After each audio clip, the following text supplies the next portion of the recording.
way free speech dies is by someone saying, quote, "You're not allowed to talk because you're spreading misinformation." Andrew Doyle says, quote, "Free speech dies when the populace grows complacent and takes its liberties for granted."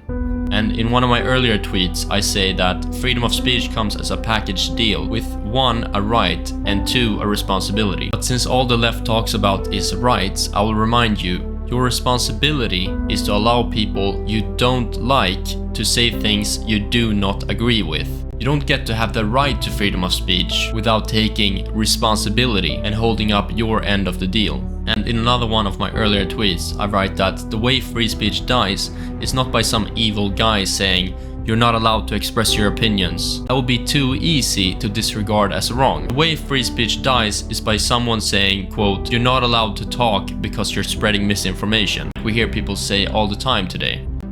But the larger point I'm making here is that as humans, we should take our biological inclinations into account when we talk about free speech. If people are willing to suppress and deny their own viewpoint in something so clear-cut as black and white or which line is longer, just imagine how much people are willing to suppress their own viewpoints when it comes to more complicated matters like political policy. If 37% of people are willing to suppress their own opinions in order not to get punished by the group, just imagine how few citizens would be willing to get punished for allowing another person's unpopular view that they don't even agree with. According to this study, more Americans than ever, 62%, are afraid to share their political opinions.